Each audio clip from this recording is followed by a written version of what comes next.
2018 10 වෙනි ප්‍රශ්නේ A හා B ද්‍රව පරිපූර්ණ ද්‍රාවණයන් සාදයි. නියත උෂ්ණත්වයේ ඇති සංකෘත දෘಢ බඳුනක් තුළ වාෂ්පය සමග සමතුලිතතාවයේ ඇති A හා B ද්‍රවයන්හි මිශ්‍රණයක් සලකන්න. පරිපූර්ණ ද්‍රාවණයක් හදන්නේ AB කියන දෙන්නා එකතු වෙලා. හරිද? ඒකට අවුල් නියම දාන්න පුළුවන්. වාෂ්ප වෙලා ගියාම මෙන්න මේ කලාපයේ වාෂ්පත් ඉන්නෝ මේ පද්ධතියේ මුළු පීඩනය P total කියන එක හදන්නේ කොහොමද? A ගෙන් ඇති කරන ආංශික පීඩනයනොත් B ගෙන් ඇති කරන ආංශික පීඩනයනොත් කියන මේ දෙකෙන්. ඊට පස්සේ කියනවා කොහොමද? P naught A හා P naught B යන පිළිවෙලින් A හා B සංතෘප්ත වාෂ්ප පීඩන එනත අපි කියන්නේ සංශුද්ධ වාෂ්ප පීඩන. ඒ කියන්නේ එයා විතරක් ඉන්නකොට A නම් A විතරක් ඉන්නකොට ඒ ඇති කරන්න පුළුවන් ඉහළම වාෂ්ප පීඩනය තමයි P naught කියන්නේ. B විතරක් ඉන්නකොට ඒ ඇති කරන්න පුළුවන් ඉහළම වාෂ්ප පීඩනය තමයි P naught B කියන එකෙන් ගෙනා එන්නේ. හරිද?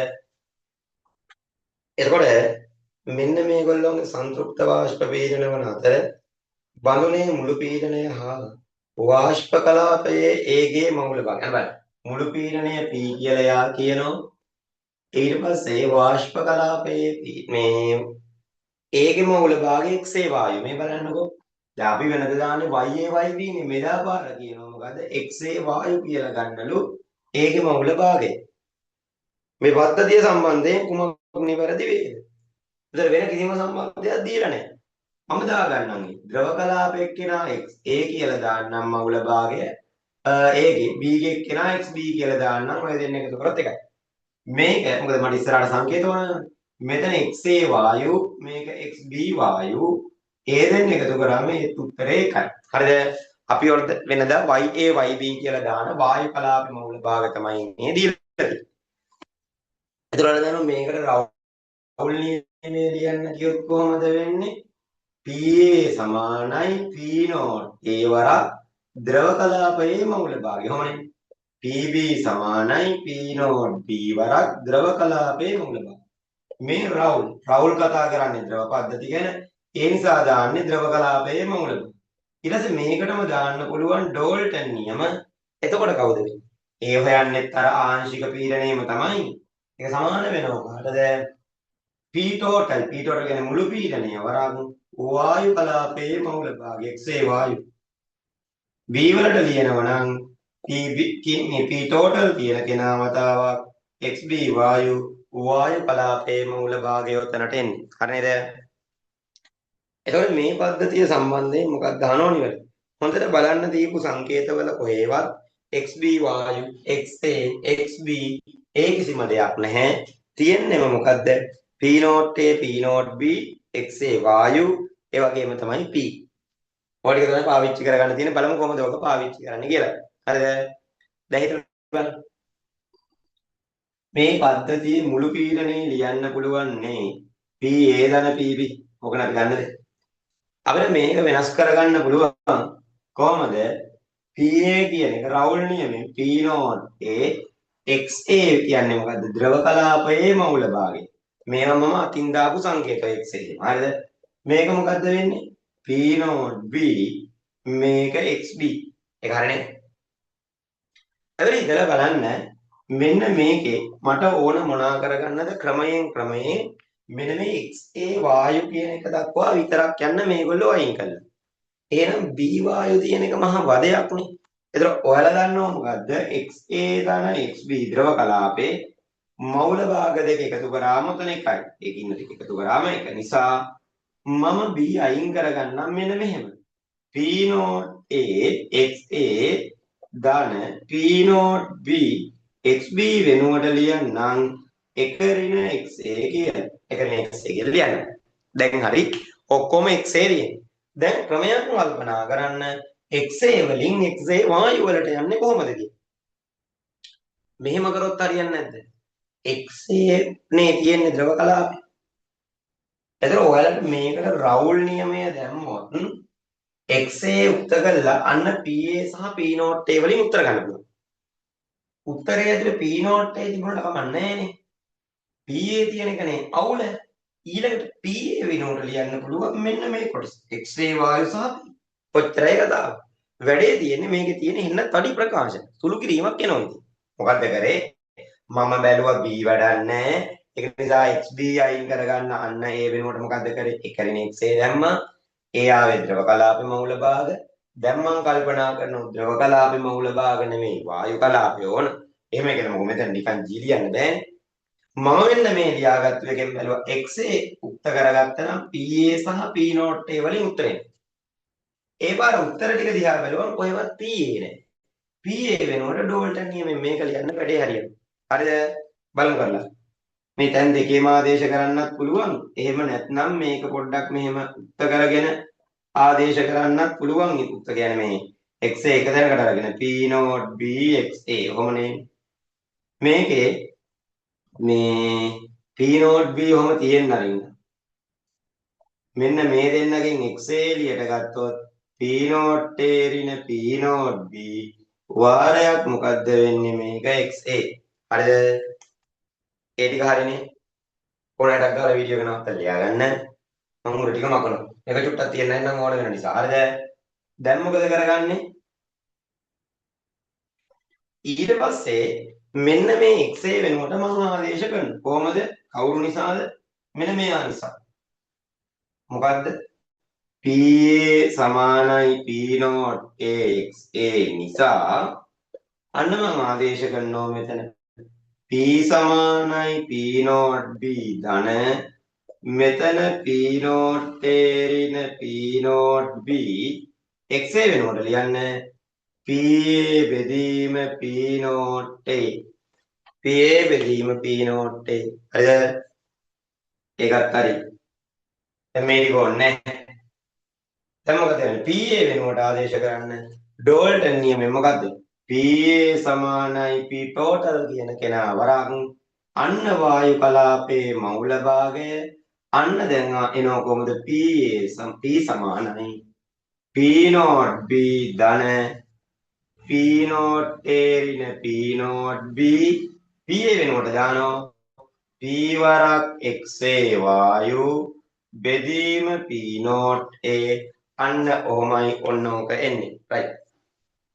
දැන් ඉතින් අයිනක් අල්ලලා සුළු කරන්න තියෙන්නේ දීලා තියෙන උත්තර දිහා බල බල. බලන්න බැලුවොත් හොඳට පේනවා P සහ හෝ එක යට P තමයි ඕකේ උත්තර වෙලා තියෙන්නේ. උත්තරයක් එන විදිහට සුළු කරන්න බෑ. P මෙතනක් තියෙනවා අතනක් තියෙනවනේ.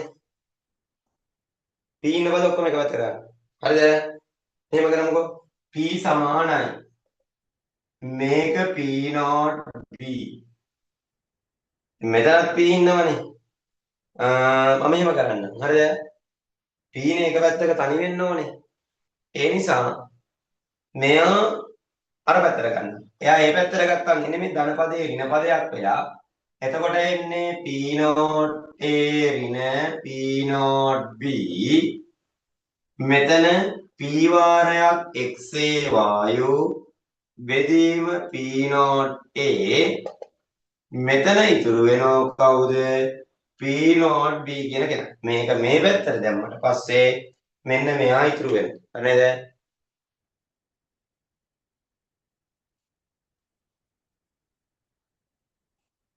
ඊට පස්සේ මොකද වෙන්නේ කියන්නේ? ඊළඟට දැන් මේකනේ කොහේද යනක තනි වෙන්න ඕනේ. එහෙනම් පොදු සාධකයක් විදිහට මේක ඉදිරියට. ඊ ලේසි මට මේක උඩ වරහණක් දාලා අයින් කරලා බලමුකෝ. මේ පදේ මේකෙන් ගුණ කරන්න. මෙතන ඍණකුත් තියෙනවනේ. ඒතර ඍණ මේකට මේක කැපිලා P වාරයක් XA වායු අර ආයේ මේ ඍණ ගුණ වෙලා ධන වෙනවා. මේකේ නම් ඉන්නේ P P0 B ඊට පස්සේ එන්නේ XA වායු බෙදීම P0 A ඇයනේ. මේක හරි. මේක මේකෙන් ගුණ වෙද්දි මෙයාට මෙයා කැපුණ ඍණ උත්තරයක් එන්නේ. මේක මේකෙන් ගුණ වෙද්දි ධන මෙයා ඉන්නෝ මෙයා ඉන්නෝ මේක ඉන්නෝ මෙයා ඉන්නෝ P0 B. හරිනේ. මෙතනින් එනවා P සමානයි 1 ඍණ මෙතන XA වායු මේක මොකද්ද වෙන්නේ ධන P0 B XA වායු මෙතන P0 A ඔය විදියට P0 B හරිනේ ඒකත් හරි ඒකම මොකද කරන්නේ දැන් උත්තර ටික දිහා පොඩ්ඩක් බලන්න XA වායු ගොඩක් ඒවා බැලුවොත් උත්තර වල XA වායුත් එක්ක වෙනම යන උත්තරයක් තියෙනවා එහෙනම් මොකද කරන්නේ මෙතෙන්දී මෙයා තියාගෙන වෙනම මෙහෙම කරන්න. එක. මෙන්න මේ කොටස x වායු එළියට ගත්තොත් ධන ලකුණක් දාලා ධන දරිනද කියලා හිතාගන්න බෑ මම කියන්නේ. අර මෙතනින් කවුද වෙන්නේ? P not B බෙදීම P not A. මේ වරහන් ඇතුලේ වරහණක් වැටෙන්නේ. මේ පද දෙකෙන් x වායු එළියට ගන්නවා. මෙතනින් x වායු එළියට ගත්තාම එකයි. මෙතන වෙන්නේ කවුද? x වායු කියන කෙනා ඔන්න ඔහොම. මේ පද දෙකෙන් x වායු කියන එක එළියට ගන්න. තනිකරම ගණිතමය සුළු කිරීමක් තියෙන එච්චරයි. උත්තර ටික දිහා බලලා අසුළු කරන්න. හරි. දැන් මොකද කරන්නේ? දැන් මෙතන පද දෙකයි. එහා පැත්ත උත්තර දිහා බැලුවොත් එහෙම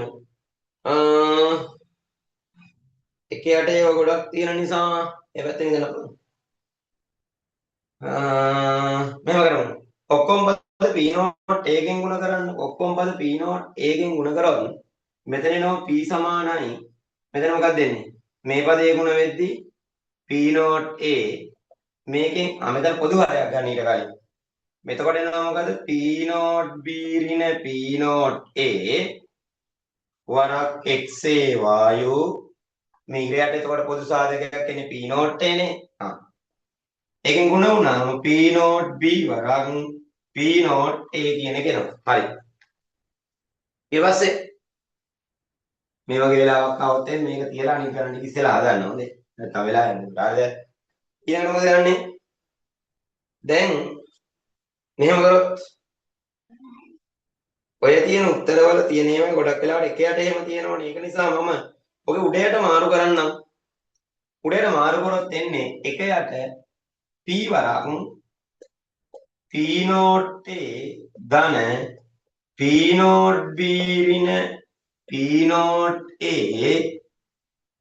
x a වායු මේක උඩයට මාරු කරාම p not a p not b හරිද? අන්න එක යට p තියාගෙන ඉවර වෙලා මොකද එහෙම උත්තර ගොඩක් තියෙනවනේ. ඒ පැත්තෙන් බැලුවේ. දැන් මොකද කරන්නේ?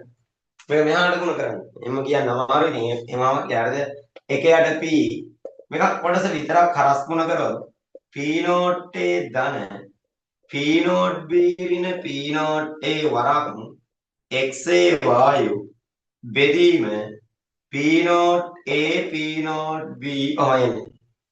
හරිද? දැන් මොකද දීපු උත්තරත් එක්ක බලන්න x a කොටස වෙනම මේක පද දෙකකට බෙදන්න එක යට p මේක බෙදුවොත් එන්නේ p not a බෙදීම p not a වරක් p not b මේක බෙදුවොත් එන්නේ p not b ඍණ p not a වරක් x a වායු බෙදීම p not a වරක් p not b හරි මේකට මේක කැපෙනවා එක යට p සමානයි එක යට p not b එක හරි දන්න ඊළඟ උත්තර ටික දිහා බැලුවොත් අර එක යට කෑලිත් තියෙනවා වගේ මෙහෙම කරන්න මේ කෑලි දෙක මම වෙන වෙනම බෙදන්න p not b බෙදීම p not a වරක් p not b ඍණ p not a බෙදීම p not a වරක් p not b මෙතන වෙන්නේ x a වායු අර ඊළඟට මොකද කරන්නේ මෙතනින් එනවා මොකද්ද එක යට p සමානයි එක යට p not b මෙතනින් එනවා මොකද්ද එක යට p not a මේක ඍණ මේකට මේ කැපිලා ගියාම එක යට p not b x a වායු තමයි එතන තියෙන උත්තර දිහා බැලුවට පස්සේ කවුද නා මේක පිටිපස්සෙන් ඕන නම් ලියන්න පුළුවන් ඉතින් එහෙම අවුලක් නැහැ නේ මොකද එක යට p not a එක යට p not b වරක් x a වායු මේ එන්නේ එක යට p not b ඔන්නෝමයි එන්නේ එනිසා උත්තරේ වගේ සෙට් වෙන්නේ කීයද දෙක කියන එක නානේ මේ ටික ඔක්කොම හරියන්නේ දෙකනේ එහෙනම් 2018 10 වෙනි ප්‍රශ්නෙට උත්තරේ අංක 2 වෙන්න ඕනේ මහ දෙයක් නෙමෙයි මෙච්චරයි කියන්න තියෙන්නේ මුලින්ම x a xb තිබුණ එකෙන් xb y න් කරගන්න යා උත්තරේ නැති නිසා XA කියන්නේ ද්‍රව කලාපේ මූල භාගය. ඒකත් උත්තරේ නැති නිසා රවුල් නියමේ දාලා XA වායු ගත්තා. එතකොට අපිට ආව PA කියලා එකක්. ඒක උත්තරේ නැති නිසා ඩෝල්ටන් නියම දාලා අන්න ඒ PA වයින් කරගත්තා. ඊට පස්සේ දින සුළු කිරීම තමයි. හරිද? ඊට 2018 10 වෙනි ප්‍රශ්නෙට උත්තරේ අංක 2